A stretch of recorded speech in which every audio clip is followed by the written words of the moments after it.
इस वीडियो में हम देखेंगे कि पाइथन प्रोग्रामिंग भाषा में अंकगणितीय चिन्हों का प्रयोग किस तरह से किया जा सकता है।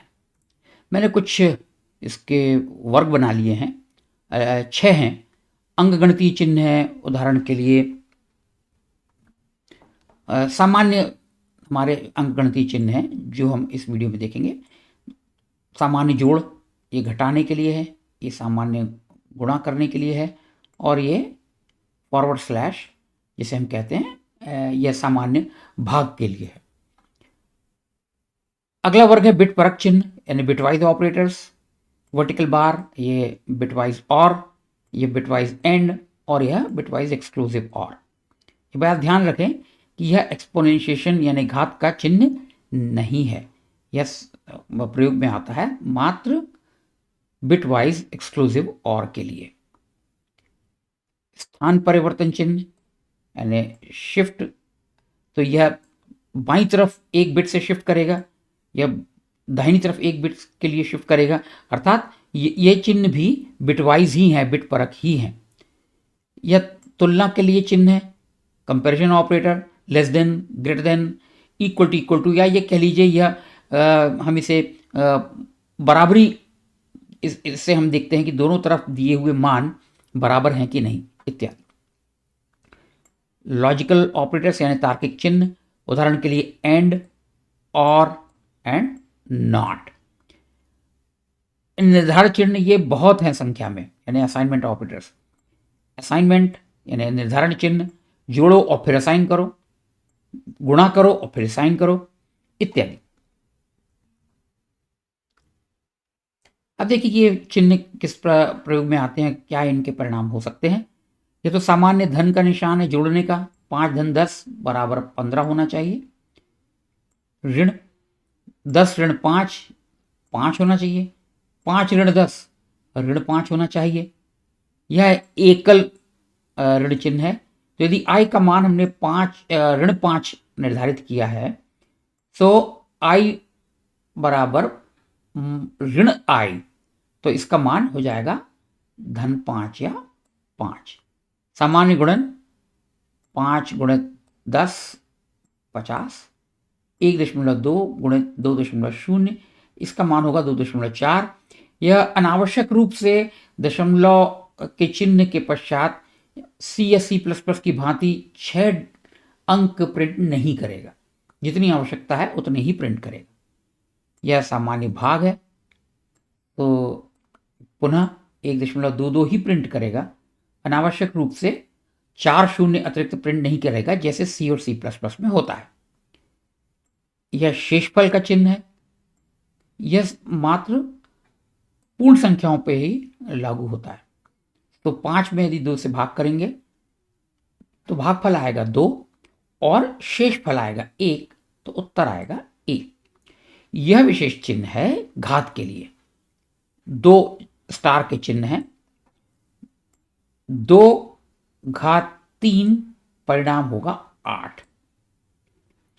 यह धरातल भाग के लिए है, डबल फॉरवर्ड स्लैश, दोहरा फॉरवर्ड स्लैश चिन्ह, 2.9 भाग 1.1। इसका परिणाम वह संख्या होगी जो कि भागफल के बराबर होगी, जिसका मान किसी भी स्थिति में इसमें प्राप्त हुए भागफल से अधिक नहीं होगा। अब यहां पर विशेष इसके प्रयोग, इसमें आएगा 2 कुछ संख्या आएगी लेकिन प्रिंट होगा 2.0, और ये इसमें अंश और हर यानी न्यूमरेटर डिनोमिनेटर दोनों पूर्ण संख्याएं हैं, तो यह प्रिंट होगा 2। यहां पर प्रिंट होगा सिर्फ 2.0 या इस तरह से नहीं होगा, दोनों पूर्ण संख्याएं हैं अंश और हर, तो यह प्रिंट होगा, और दोनों में से एक भी यदि वास्तविक संख्या है तो प्रिंट होगा 2.0। अब देखते हैं, हम इसका एक उदाहरण के रूप में देखते हैं। मैंने यहाँ पर एक स्क्रिप्ट बना के रखी हुई है, तो चलिए हम इसको चलाते हैं, एग्जीक्यूट करते हैं।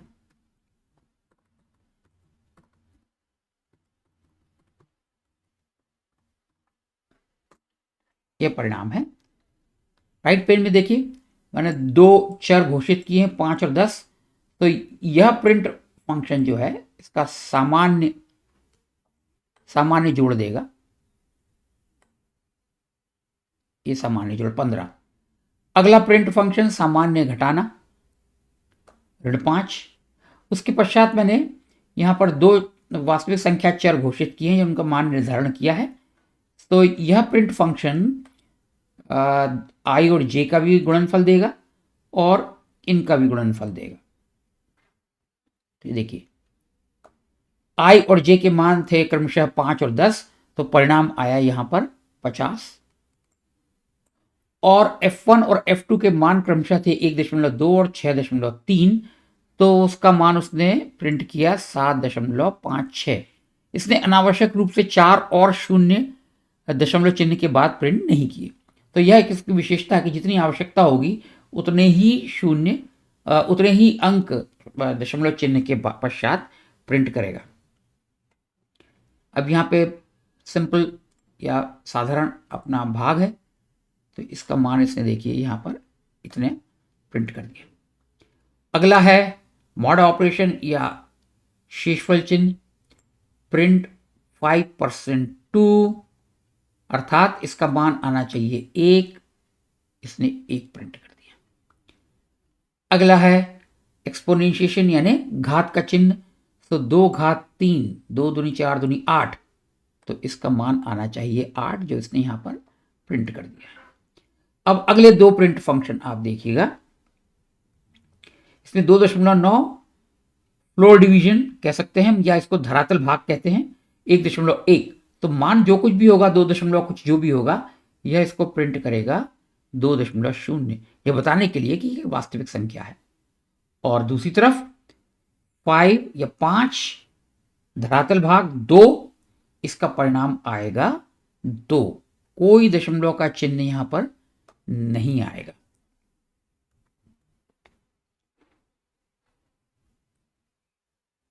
इस वीडियो में बस इतना ही। वीडियो देखने के लिए धन्यवाद।